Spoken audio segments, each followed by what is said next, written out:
Foi.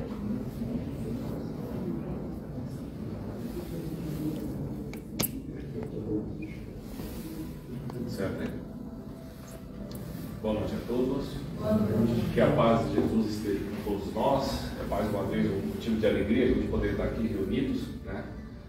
Na presença de ilustres de amigos que nos querem tão bem, seja aqui entre os encarnados, seja os desencarnados, né? E é bem interessante a razão que nos faz vir em lugares como esse, né? É que a gente é uma música, não é uma música alta, não tem balada, não tem, né, não pode falar alto, mas ainda assim nós somos movidos com a alegria de poder estar aqui. E quando isso acontece, a gente vai refletindo a respeito daquilo que de fato pode se tornar alegria, né?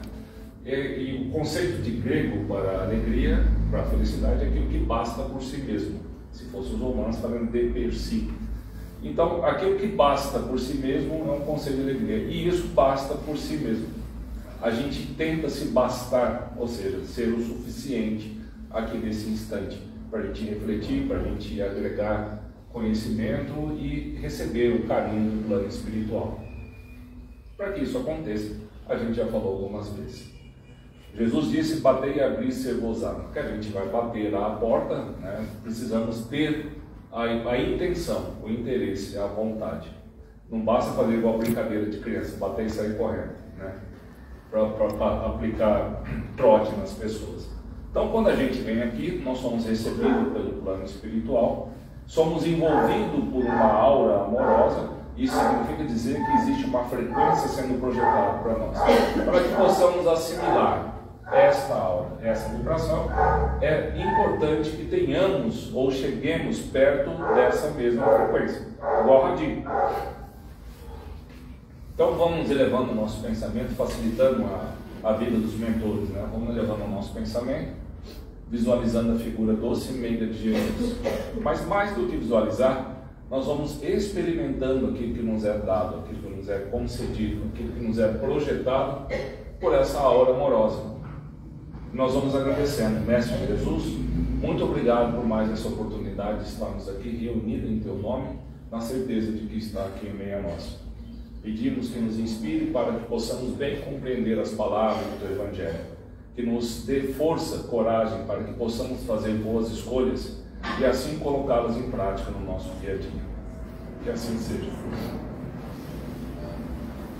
O tema hoje é o óbolo da viúva. Quem já ouviu falar? Quem já passou por essa passagem do Evangelho? Alguém aqui ainda não ouviu falar?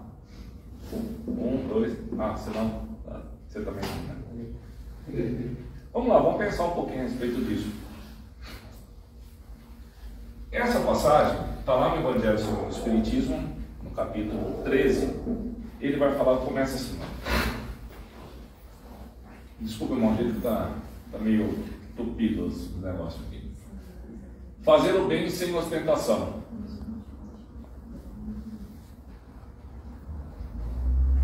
Guardai-vos, não façais as vossas boas obras diante dos homens, com o fim de serem vistos por eles. De outra sorte, não tereis a recompensa da mão do vosso Pai que está nos céus.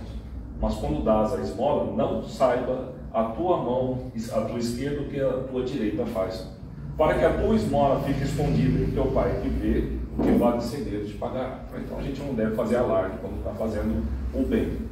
Mas eu quero refletir um pouco a respeito sobre essa questão de mão esquerda, mão direita, né? Como é que vai? Não saiba que a sua esquerda não saiba o que a direita está fazendo. Você fala, não, peraí, não pode ver, né? Só que é isso, a gente só pensa quando está falando do bem, né? Falando, a gente não pode alardear o que nós estamos fazendo. Mas quando a gente estiver fazendo coisa errada, né, a gente não fala isso, que não saiba a mão esquerda está fazendo direito. Vamos pensar um pouquinho sobre isso.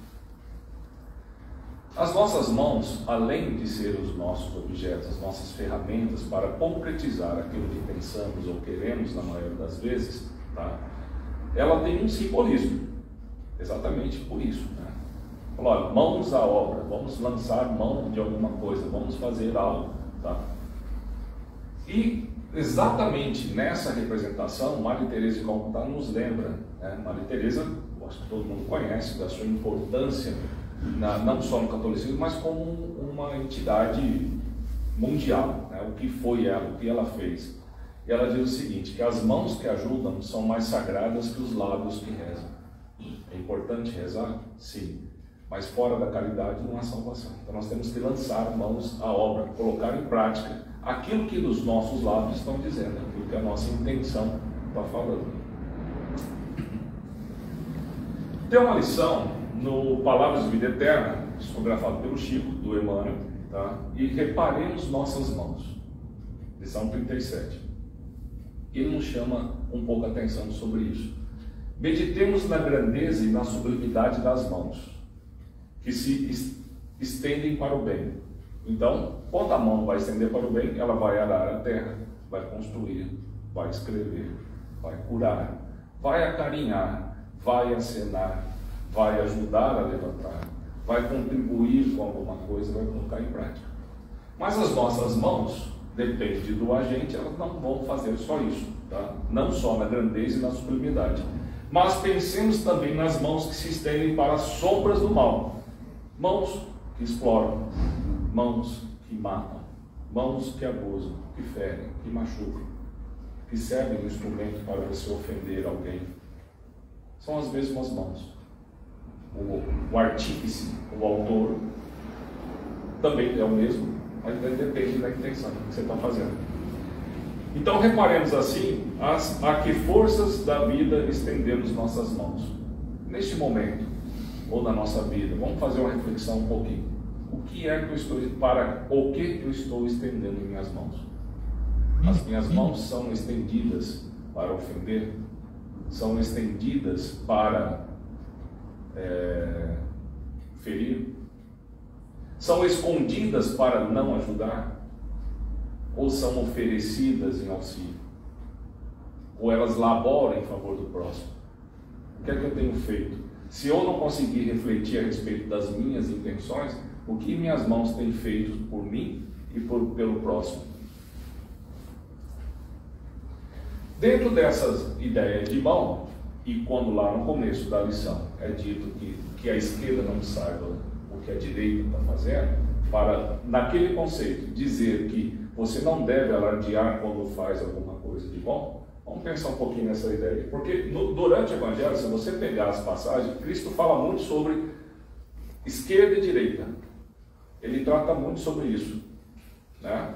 Fala inclusive de oferecer a outra face. E essa é uma questão interessante. Ele fala, inclusive, quando estavam pescando e não conseguiam nada, e ele acordava, assim, escuta, o que está acontecendo? Não, está ruim hoje aqui, ó, o pesqueiro está fraco. Tá. O que Jesus fala para eles? Quem se lembra disso? Joga para o outro lado. Então vamos pensar um pouquinho sobre esquerda e direita, o outro lado, a outra face. Mateus fala o seguinte, da mão direita e mão esquerda. E durante o Evangelho está lá, mas em breve virá o tempo em que o Filho do Homem será posto num trono à direita de Deus Todo-Poderoso. Fala de um lado. Ora, o Senhor, depois de lhes ter falado, foi recebido no céu, assentou à direita de Deus. E Jesus disse, lançai a rede para o lado direito do barco e achareis. O que ele quer dizer é o seguinte, que além de você não ostentar, quando ele trata de dois lados, o que para vocês entende como oferecer a outra face? Quando alguém te agredir, ofereça a outra face. Da outra cara para tomar outra papa. na face do bem. Veja o outro lado. Quando ele manda jogar a rede, o que ele está dizendo? Veja, faça de uma maneira diferente, porque daquilo que você está tentando até agora não está dando certo. Faça diferente. Mas eu estou jogando aqui, o mesmo lado. Não, faça diferente. Porque fazer as mesmas coisas sempre, esperar um resultado diferente, já nos ensinou Einstein que é loucura. Porque fazer as mesmas coisas, o resultado é sempre igual. Quem de nós não faz isso? Eu estou muito triste. Mas quanto mais triste eu fico, mais vontade de ser triste eu tenho. Porque para sair, depende de mim. E depende de mim significa dizer que para sair eu tenho que mudar, eu tenho que fazer coisa diferente. Mas eu estou tão acostumado a fazer as mesmas coisas, que a ideia de mudança... Então o que a gente espera? que mesmo fazendo as mesmas coisas, os fatos, ou as pessoas, ou o meu entorno mude. Eu estou dando azar na vida, viu? Eu preciso que alguma coisa aconteça, mas eu não quero fazer nada. Né? Quem quer mudança? Eu. Quem quer mudar? Quem? Então, desse aspecto, Jesus, né, nos ensina. Deixa o outro lado, faça de maneira diferente. Nos ensina exatamente isso. Essa ideia de circundar, de falar esquerda, direita, falar, você vai estar desse lado, você não vai estar desse lado. E ele trabalha com essas duas questões entre materialidade e espiritualidade. Você está enfiando a cabeça na materialidade até agora, esperando felicidade de vir daí, mas que aquilo que virá será momentos de alegria e temporário. Portanto, ele nos chama a razão para um lado espiritual. Aquilo que o ladrão não rouba é que a ferrugem não corrói, como ele disse. Então, dentro dessa ideia, né, de materialidade e espiritualidade, ele vai trabalhando daquilo que é a esquerda e a direita, fala, olha, o que você não faça, não prime pelo lado da materialidade, não busque recompensas daquelas que as pessoas estão te analisando. Aliás, isso é uma característica do egoísmo, esperar a aprovação alheia, né? Todos nós estamos, mas eu quero fazer alguma coisa primeiro, eu quero. Quem quer se mostrar ruim? Ninguém. Pelo menos assim, quando a gente dá uma escondida, dá uma enganada. Né? Então eu estou sempre esperando algum tipo de admiração, porque eu preciso cultuar o meu ego, esse ego periférico, não o eu central. Esse ego que ele é alimentado por coisas passageiras. Tá? Então tem o ego e a caridade aqui sobre isso. Dando essa volta, esse introito, a gente vai chegar no tal do óvulo da viúva. O óvulo é donativo, esmola, doação, alguma coisa que você possa pensar. Guarda isso, por enquanto vamos falar só de dinheiro. Depois a gente estende um pouquinho a respeito. Então tá lá. Estando Jesus assentado defronte de onde era o gasofilácio. Para quem não ouviu, o que é gasofilácio? Uma urna, um vaso, né?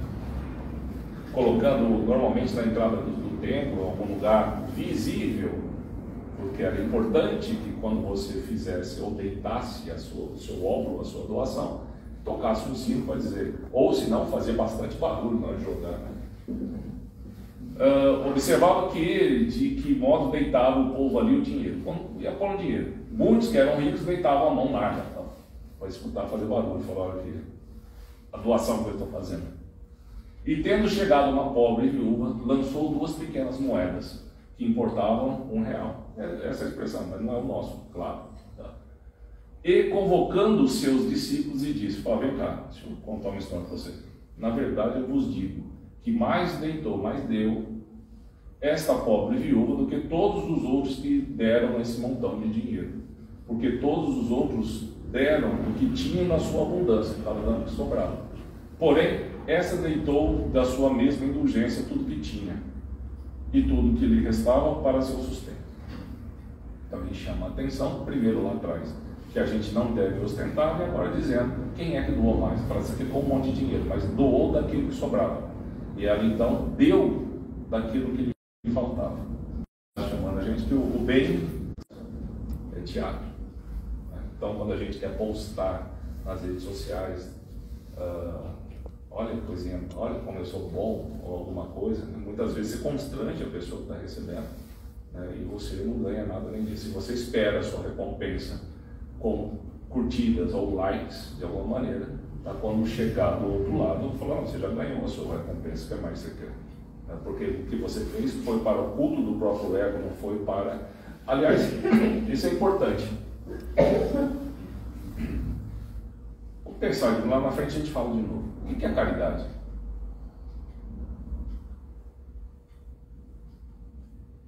É fazer o bem.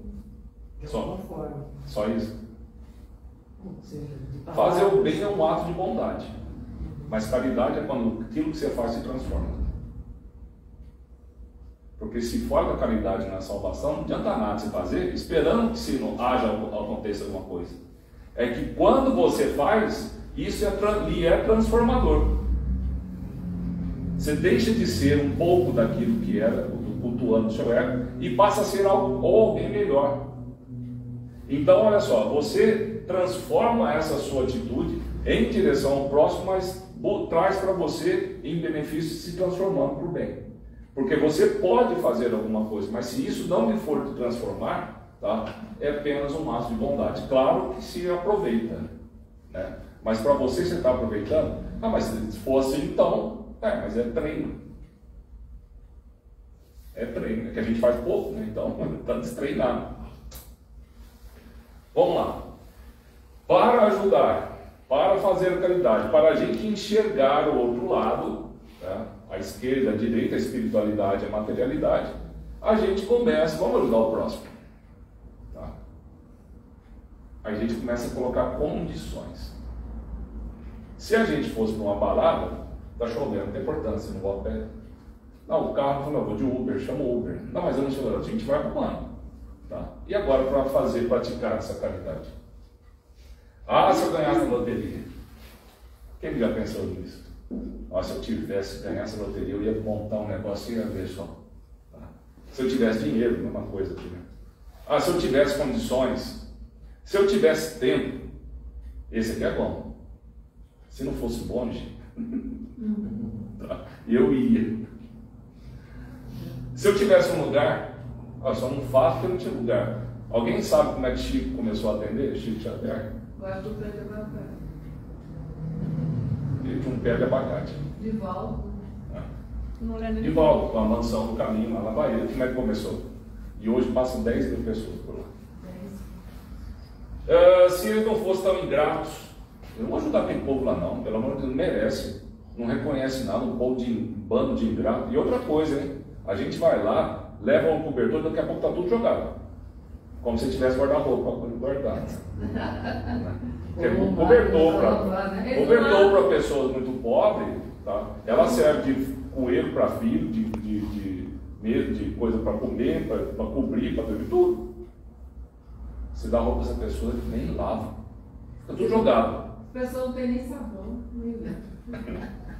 Se não chovesse, né? Se não fizesse tanto calor, se tivesse mais de um, se tivesse dois, eu dava um. Aí a viúva lá falou assim, eu só tinha esse. Né? Ter bastante do supérfluo para dar a sobra aos necessitados. Essa é a condição. E a minha condição, ter bastante, significa dizer o seguinte, eu preciso ter mais tempo. Tá? Esse mais tempo implica em satisfazer assistir as minhas séries, passar no boteco, fazer não sei o que lá, para se sobrar tempo e eu não tiver o saco cheio e ajudar alguém. As minhas mãos acabam não sendo sagradas como sugerido por Maria Teresa de Calcutá. E aí isso é importante. Tá? A gente vem com o centro, começa a ficar bom. Né? Ou a gente começa a falar assim, eu tenho um projeto que eu estou pensando aqui, faz tempo que eu tenho esse projeto de ajudar, de fazer tal coisa. Então a gente tem sempre alguma coisa que é maior do que normalmente a gente pode fazer, que é um desculpa não fazer. Se fosse pequeno, você tinha que fazer. Se a gente dá uma complicada, porque fala assim, não, agora não é a hora, para mim não dá. Mas se fosse mais simples, fala assim, por que você não faz? Então, isso aqui está calor hoje. Caridade não é projeto. Jesus veio nos ensinar, não foi um projeto, foi meio de vida. O Evangelho não é projeto. O Evangelho é jeito de viver. A gente transforma o projeto.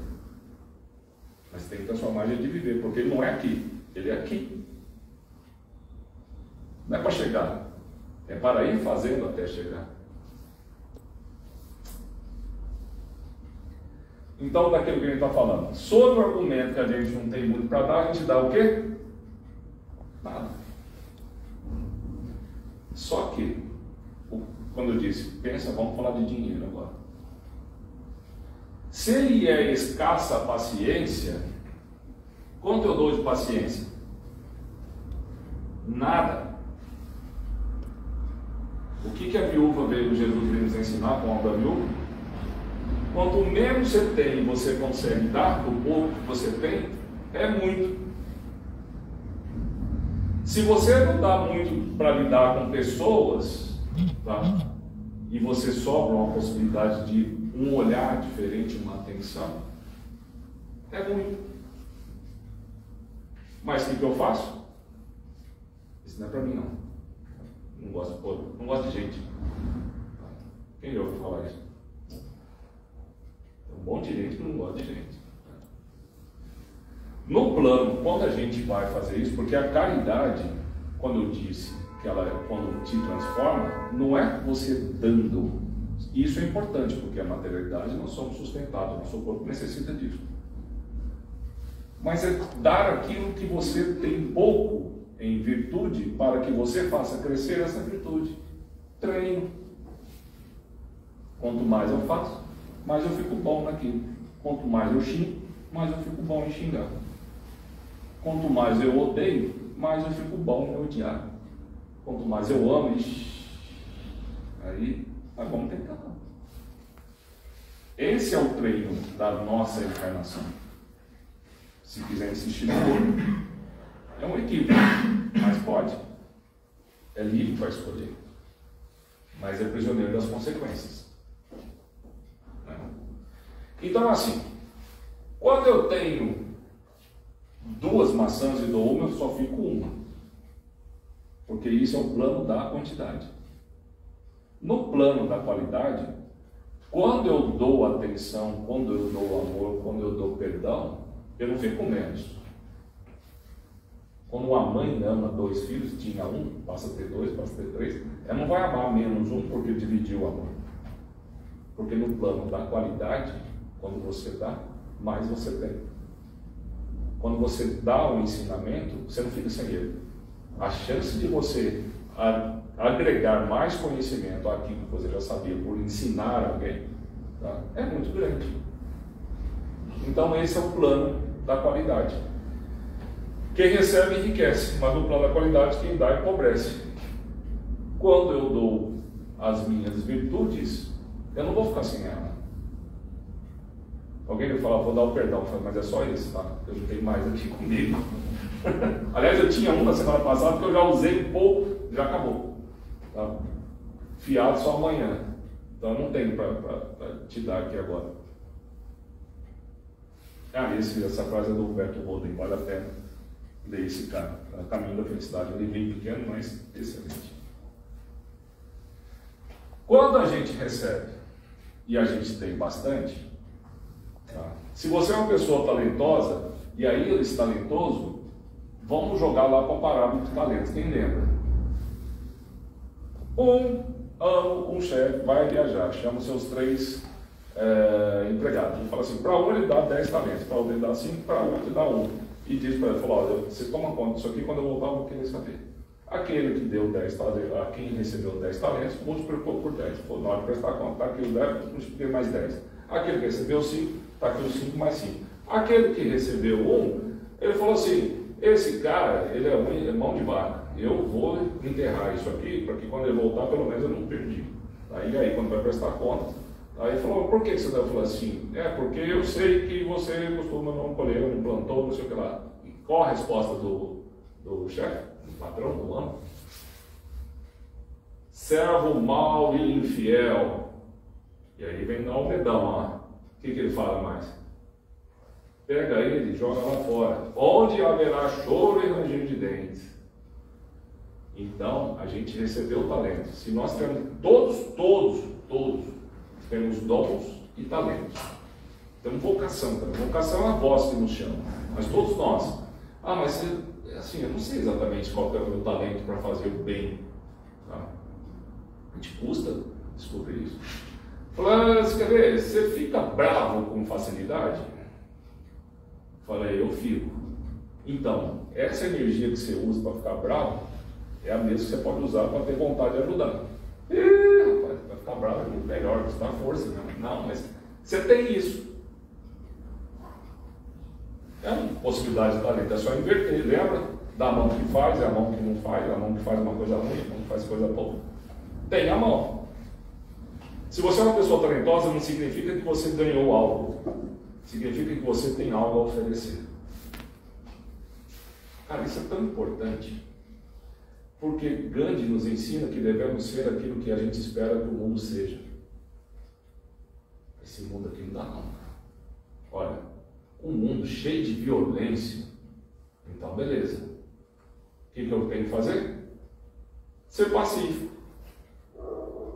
Um mundo cheio de crueldade, eu não posso ser cruel, tem que ser bom. Você quer ver uma coisa bem interessante? O Brasil não dá certo não. O que falta aqui é escolaridade. Precisa ter educação. Quem já ouviu falar isso? Tem um monte de gente que rouba que tem educação, tem curso completo, pós-graduação, ele faz mal. Educação sem ética. Não dá. Precisa de ética. Não. É verdade, o nosso povo tem uma escolaridade bem ruim. Quem é? Todo mundo aqui sabe ler e escrever, né? Quem é que já se ofereceu para ensinar alguém a ler e escrever que não sabia? Não é? Você não está esperando que o mundo seja, mas eu não faço nada. Não, fica aí, mano. Aí. Tá bom? Então, dentro dessa ideia, vamos pegar de novo a Madre Teresa de Calcutá. O que faço é uma gota no meio de um oceano, mas sem ela o oceano será menor. Tem várias frases sobre isso, né? Tem uma que a pessoa pega um peixinho, uma estrelinha do mar, no meio do mar, joga para dentro. Mas você está cheio disso aqui, você acha que vai fazer diferença? Para a praia essa vai. Para a vida das pessoas que nós passarmos, nós temos que lembrar o seguinte: espírito amai-vos, espírito instruí-vos. É um dos nossos mandamentos. Para instruir, eu tenho que saber. Então, eu tenho que estudar a respeito disso. Porque, provavelmente, para muitas pessoas, nós poderemos ser sem nenhum tipo de altivez ao falar isso. E sim, com todo tipo de responsabilidade ao falar isso. Nós podemos ser aquilo de mais próximo que uma pessoa pode ter de uma passagem do Evangelho. A pessoa nunca viu, nunca passou. Mas mais importante do que você falar, voltando na Madre Teresa de Calcutá, as mãos que fazem. Ou seja, o seu exemplo é mais importante do que a boca que fala, que os lábios que rezam. Isso é importante. Isso também é importante aqui, ó. Em se tratando de caridade, não podemos ficar no banco de reserva. Se me pedirem, eu farei. Quem já ficou no banco? Não, lá tem gente para fazer. Eu passei, já tem gente fazendo. Não, aquilo lá, não, já estão ajudando lá. Tá? Temos que colocar como titular, entrar em campo e pedir a bola para fazer. Mas escuta, lá eles estão pedindo doação, não sei na onde, estão pedindo para alguém fazer alguma coisa em algum lugar importante. Importante? Eu digo de importante para as pessoas que lá estão. Mas eu acho que já deram, né? Já tem gente lá fazendo, né? Eu estou no banco de reserva.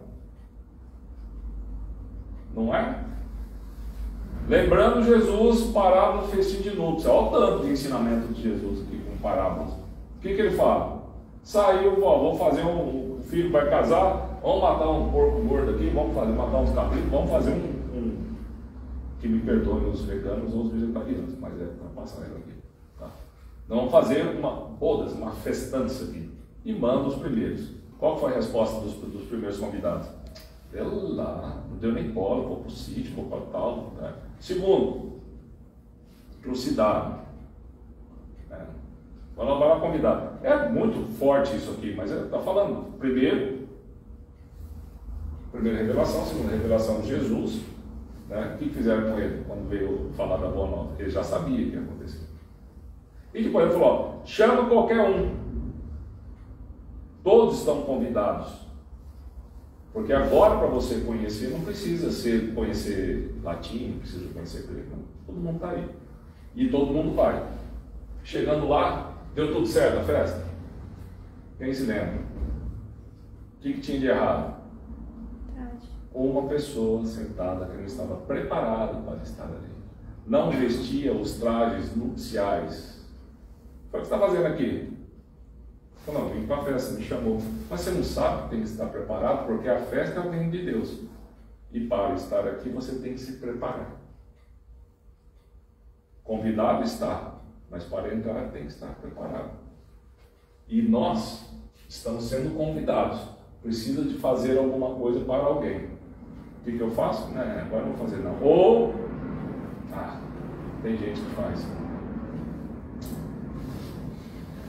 Livro dos Espíritos, questão 886. Qual o verdadeiro sentido da palavra caridade como entendido por Jesus? Pergunta de Kardec e resposta dos Espíritos.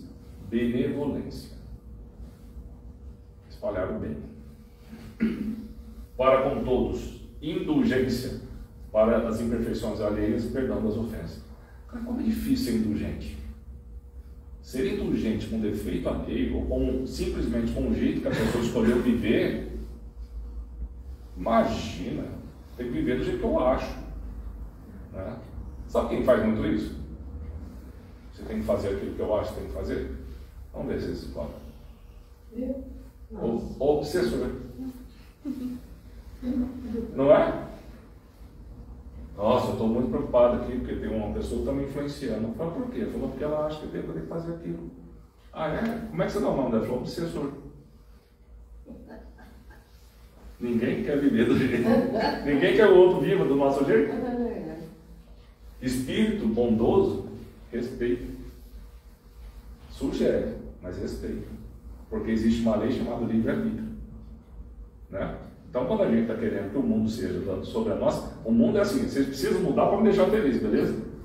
É assim, eu não tenho mais, estou dando mais conta não. Comentário do Kardec. A caridade, segundo Jesus, não se restringe à esmola, mas abrange todas as relações com nossos semelhantes, quer se trate de nossos inferiores, iguais ou superiores. Não é só dinheiro aquilo que a gente está falando. E quanto mais difícil para a gente, maior é o mérito quando a gente consegue fazer. Entendido?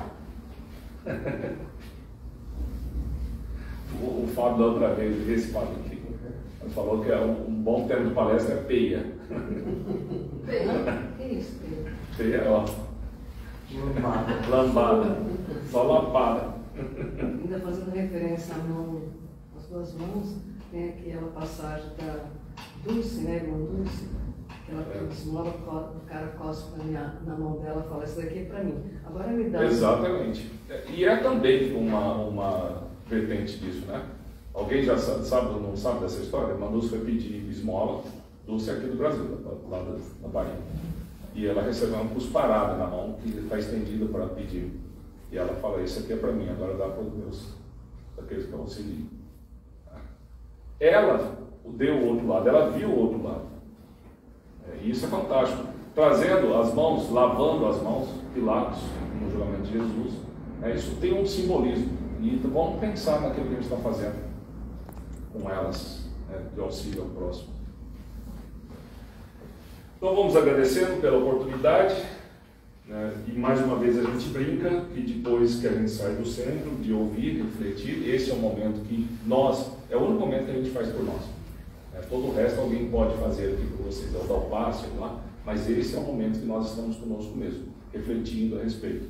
E é importante salientar que depois disso tudo, depois de um passo que nós tomamos, vamos chegar em casa e vamos ver que está tudo igual. Porque quem tem que mudar sou eu. Não importa o que esteja, mas eu vou ver de modo diferente. Né? Não posso estar no mesmo ambiente e ver de maneira diferente. Então vamos agradecendo a Deus pela oportunidade, pelas sementes lançadas à maneira da parábola do semeador. Possamos fazer algumas delas ao menos germinar em terra fértil, que essa terra seja do nosso coração e do nosso pensamento. Que nós possamos refletir a respeito e estender as mãos a quem de nós venha precisar e colocar em prática aquilo que Jesus veio nos ensinar. Que assim seja, graças a Deus.